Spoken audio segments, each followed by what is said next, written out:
everyone, and welcome to Lit Tea Talk, where we meet with tea bloggers, tea makers, and other creative folks who love all things tea and reading. This week, we're talking to Nazanin, the owner and founder of Tea Thoughts. She is a self-taught artist and lifelong tea drinker. Tea Thoughts is one part blog and one part shop. On the blog, you'll find tea-infused recipes and other tea-related posts. In her shop, she combines her love of tea and design to create products and accessories for the tea lover. The goal of Tea Thoughts is not only to create fun, tea-themed items, but to spread the love of tea. We could all use more tea in our lives. Welcome so much, Nazanin. Thanks so much for having me. So let's dig right in. Tell us about your business and how you got started. So Tea Thoughts was really born out of a need for a creative outlet. I was working a full-time job and felt kind of drained from it. And I've always done some sort of artwork on my own, different art projects. My parents would give me, paperclip jewelry kit for Christmas, or we went to, because they were artists, we would go to museums. And so I wanted to do something for myself. That first started with the blog, and I am a lifelong tea drinker. As you said, my family is from Iran, so I grew up drinking tea. But I only knew about Iranian tea, which is basically one thing, mainly, which is black tea. And so I started the blog, and I thought, hey, I can learn about other types of teas, other tea cultures. And so I started reviewing teas. I'm going to say reviewing because I didn't really know what I was doing. It morphed into baking and cooking with tea because I like that a lot more, and I felt like I was better at that.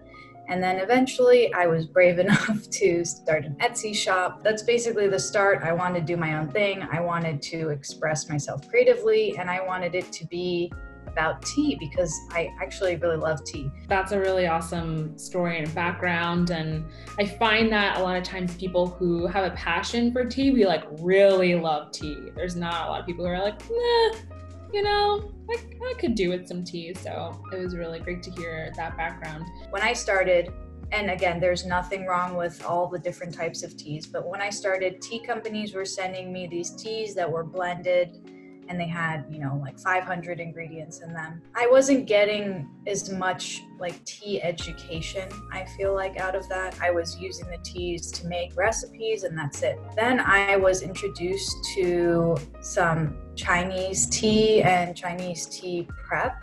That really changed the direction of Tea Thoughts because that became a part of my daily practice. I really opened up a kind of different part of tea for me because I was discovering a new culture of tea, and that culture also benefited me in a lot of ways in my personal rituals. And then that kind of also then reflected in the shop. When you talk about the Chinese tea prep and your daily practice, what do you love about the tradition of tea and that whole process? What maybe, I know you were drawn to about what makes you want to learn more about that whole process? Mostly the difference in what I grew up with. The tea culture was really more like you walk into your cousin's house, your uncle's house, whatever. Tea was already brewing. Everyone sits down, has tea, and we start talking. What struck me about Chinese teas and Taiwanese teas, those types of teas that you prepare a different way, is that the tradition around it is also bringing people together. But by myself, especially during 2020, it's a time where I sit and I have to be involved in the process. I call it like my meditation of sorts. I'm focused on that moment. I'm focused on the tea. I'm not just drinking it. I'm smelling it while it's dry. I'm smelling it once I've brewed it. There's all these aromas and different aspects of the tea that are brought out by that type of brewing that I never really experienced before brewing the tea that I did growing up. That tradition is something that I'm really grateful for and glad that I discovered and glad that I've kind of interwoven into my life. Do you have, in non-pandemic world times, a favorite tea spot in DC? There is a tea house in Georgetown. It's called Ching Ching Cha, it's a more traditional Chinese style.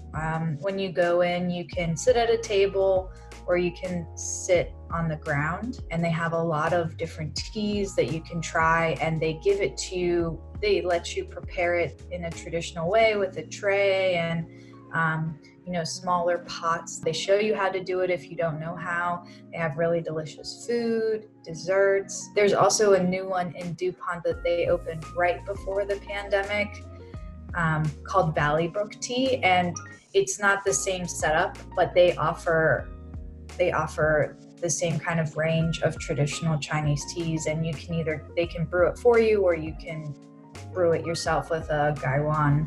And so those are two of my favorite places that I will definitely be going back as soon as things are a little bit better.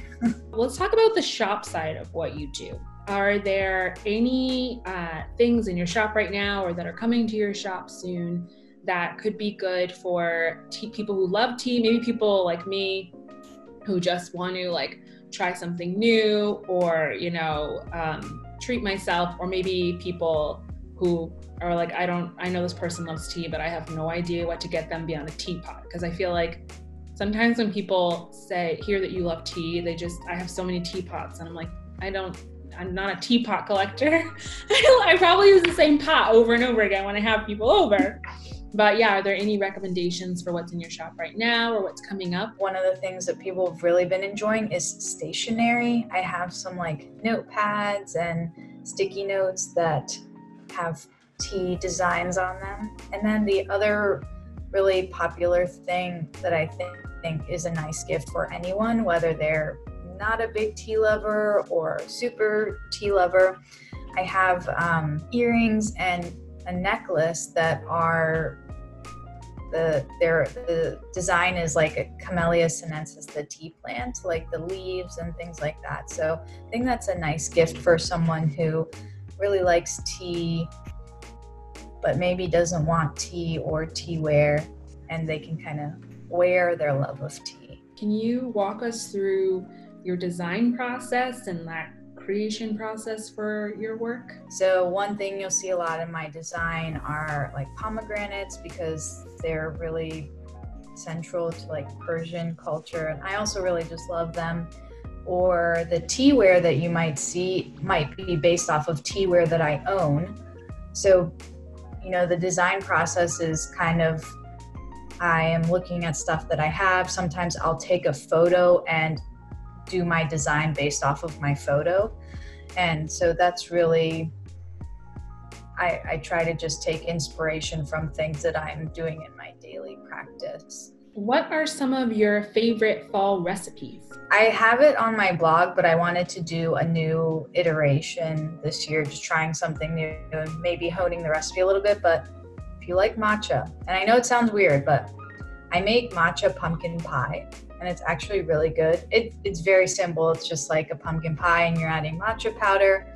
Matcha powder is so easy to add to recipes because it's already powdered. So that's probably a favorite one because it is pumpkin, which is fall, but it's also, tea themed, and you get a little bit of that matcha taste in there, which is nice. And last but certainly not least, what has most surprised you in your journey as creating your blog and then, creating your shop? What has surprised you most about that whole experience?